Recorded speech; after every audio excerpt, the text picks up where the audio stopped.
वो करीब करीब 2 गुनी हो जाएगी। रोजगार निर्माण में बहुत बड़ा असर पीएलआई योजना का होने वाला है। इंडस्ट्री को तो प्रोडक्शन और एक्सपोर्ट में तो लाभ होगा ही, देश में आय बढ़ाने से जो डिमांड बढ़ेगी उसका लाभ होगा, यानी 2 गुना फायदा। साथियों, पीएलआई से जुड़ी जो घोषणाएं की गई है उन पर तेजी से अमल हो रहा है। आईटी हार्डवेयर और टेलीकॉम इक्विपमेंट मैन्युफैक्चरिंग से जुड़ी 2 पीएलआई योजनाओं को कैबिनेट से स्वीकृति भी मिल चुकी है। मुझे विश्वास है कि इन सेक्टर से जुड़े साथियों ने इनकी असेसमेंट अब तक कर ली है।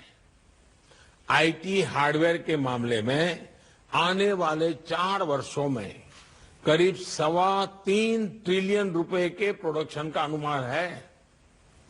इस योजना से आईटी हार्डवेयर में 5 सालों के दौरान डोमेस्टिक वैल्यू एडिशन अभी के 5-10% से बढ़कर 20-25% तक हो जाना है।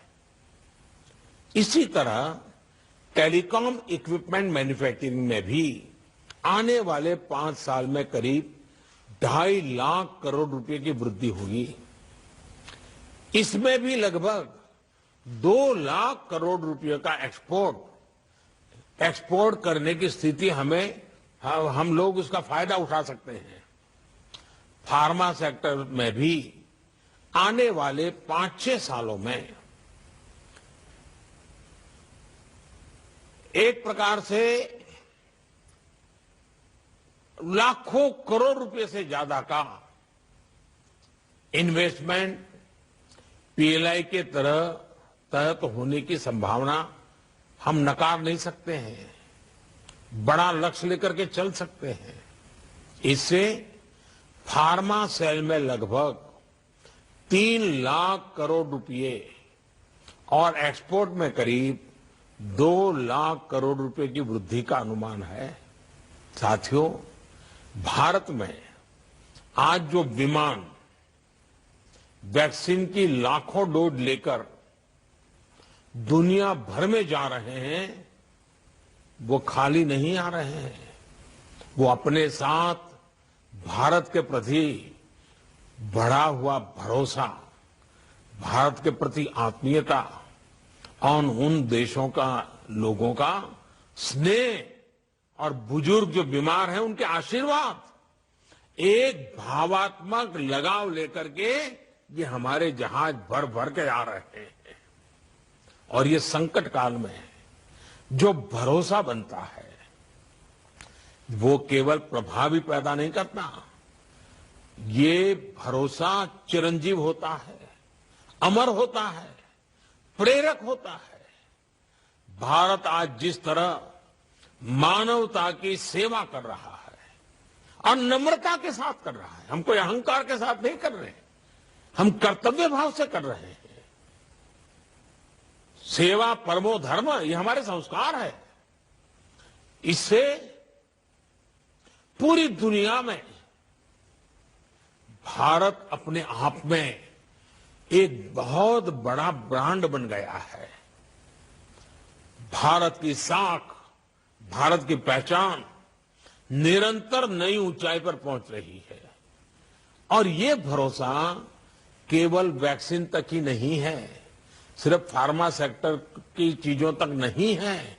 जब एक देश का ब्रांड बन जाता है तो उसकी हर चीज के प्रति विश्व के हर व्यक्ति का सम्मान बढ़ जाता है, लगाव बढ़ जाता है और वो उसकी पहली पसंद बन जाता है। हमारी दवाइयां, हमारे मेडिकल प्रोफेशंस, भारत में बने मेडिकल इक्विपमेंट्स, इन सब के प्रति भी आज भरोसा बढ़ा है। इस भरोसे को सम्मान देने के लिए, इस समय का लाभ उठाने के लिए हमारी दूरगामी रणनीति क्या हो, इस पर फार्मा सेक्टर को इसी समय काम करना होगा। और साथियों, भारत पर बना ये भरोसा हर सेक्टर ने इसके सहारे आगे बढ़ने की योजना का मौका छोड़ना नहीं चाहिए, मैं आपको बताता हूं।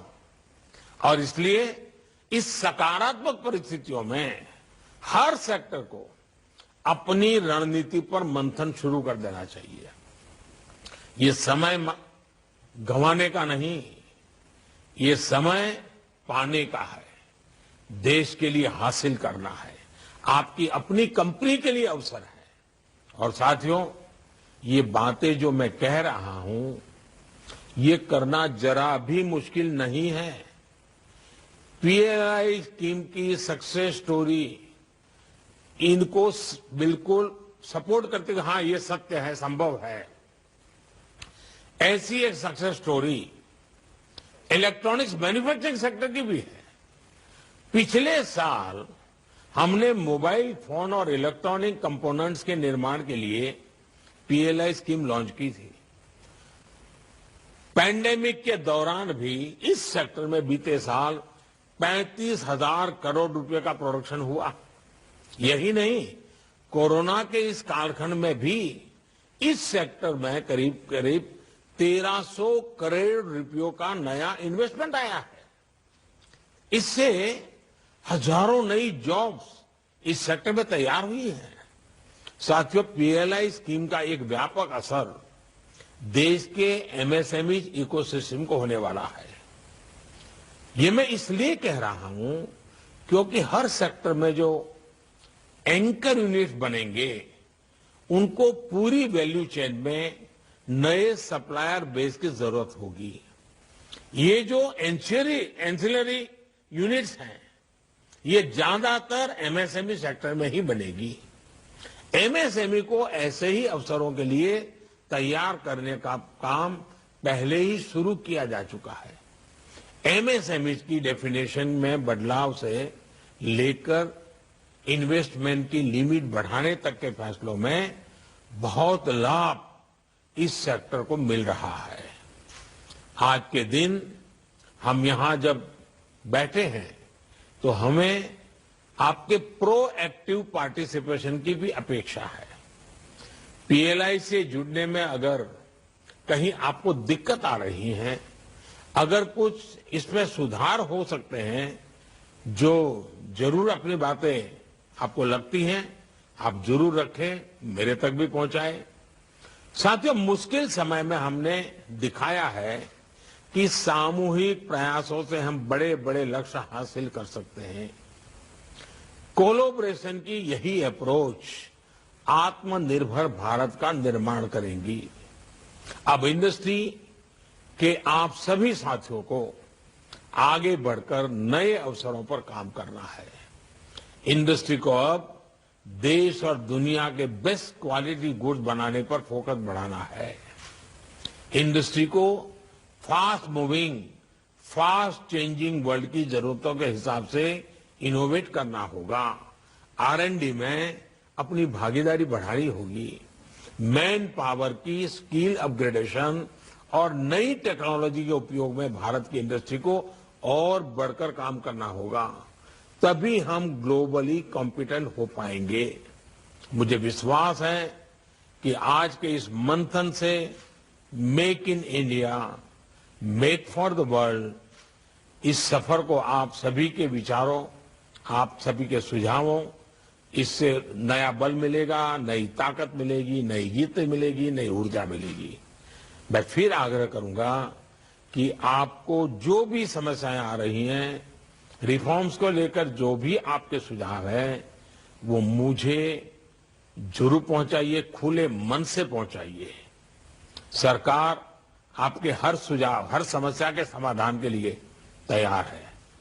मैं एक बात और कहूंगा, सरकार की इंसेंटिव स्कीमें, व्यवस्थाएं जो भी हो, आपको कभी सीधा साधा लगता है कि दुनिया में जो माल है उससे हमारा सस्ता हो तो बिकेगा, ये अपनी जगह पे सही होगा, लेकिन ये मान के चलिए, इन सबसे बड़ी ताकत होती है क्वालिटी की।